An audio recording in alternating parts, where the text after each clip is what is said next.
पूरी दुनिया कर्ज में डूबी हुई है और ये कोई छोटा मोटा नंबर नहीं है। Right now it's $324 trillion. ये वर्ल्ड की कंबाइंड जीडीपी से भी 3 गुना ज़्यादा है और बढ़ता ही जा रहा है। Stock surged to a record 300. While the East is directly and politically polar. Countries are at a Down. seen this kind of debt since the Napoleonic War. नमस्ते। जैसे कि आप जानते हो, पूरी दुनिया इस वक्त $324 ट्रिलियन के कर्ज में डूबी हुई है। ये इतना पैसा है कि अगर हम इस डेप्थ को फिजिकल कैश में रख दें तो अर्थ से मून तक का सफ़र 75 बार कवर कर देगा। 2024 में पूरे वर्ल्ड की कंबाइंड जीडीपी थी $109.5 ट्रिलियन और कर्ज इससे 3 गुना ज़्यादा। मतलब अगर पूरा प्लेनेट मिलकर एक साल काम करे और एक भी पैसा खर्च ना करे तो फिर भी हम इस डेप्थ का सिर्फ 1/3 हिस्सा ही चुका पाएंगे।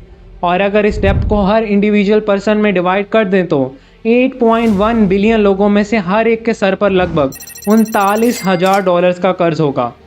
अब सवाल ये उठता है कि ये पैसा हमने लिया किससे और क्या इतना कर्ज लेना पॉसिबल भी है। पहली बात तो ये कि लोन कोई नया कॉन्सेप्ट नहीं है। सबसे पुराने रिकॉर्ड्स मेसोपोटामिया के टैबलेट्स में मिलते हैं, जहां 5000 साल पहले लोग अनाज उधार लिया करते थे। लेकिन यह सिस्टम बदला जब गवर्नमेंट ने वॉर फाइनेंस करना शुरू किया। नेपोलियनिक वॉर्स, यूरोप ने मैसिव लोन्स लिए। फिर world war 1 and world war 2 का फ़ायदा उठाते हुए अमेरिका वर्ल्ड का सबसे बड़ा क्रेडिटर बन गया। फिर 1971 में यूएसए ने गोल्ड स्टैंडर्ड छोड़ दिए और तब से पैसा लिटरली हवा में क्रिएट होने लगा। बैंक्स का सिस्टम ऐसे डिज़ाइन किया गया कि जब आप लोन लेते हो तो वो पैसा किसी के डिपॉजिट से नहीं आता, वो पैसा उस मोमेंट में क्रिएट होता है आउट ऑफ थिन एयर। बस एक कंप्यूटर एंट्री होती है उसका रिकॉर्ड रखने के लिए। मतलब पूरी दुनिया का डेप्थ एक तरह से डिजिटल प्रॉमिस है जो हमने एक दूसरे से किया है, लेकिन इसका इंटरेस्ट वो हमेशा रियल पैसे में ही चुकाना पड़ता है। दूसरी बात, कर्जे 3 तरह के होते हैं। पहला, हाउस होल्ड डेप्थ। ये वो कर्जा है जो आम लोग लेते हैं, जैसे घर खरीदने के लिए होम लोन, खर्चे पूरे करने के लिए क्रेडिट कार्ड का बिल या पढ़ाई पूरी करने के लिए स्टूडेंट लोन।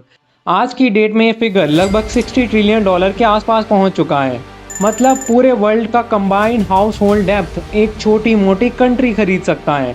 दूसरा, बिजनेस डेप्थ। ये वो पैसा है जो कंपनीज अपना काम चलाने, फैक्ट्री लगाने या नए मार्केट में एंट्री के लिए उधार लेती हैं।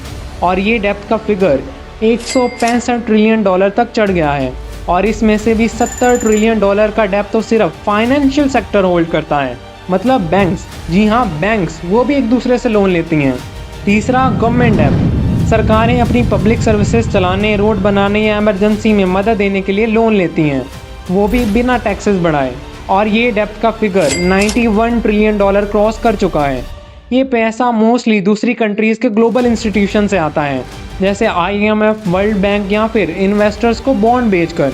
और हाँ, इन बॉन्ड्स के साथ इंटरेस्ट भी होता है।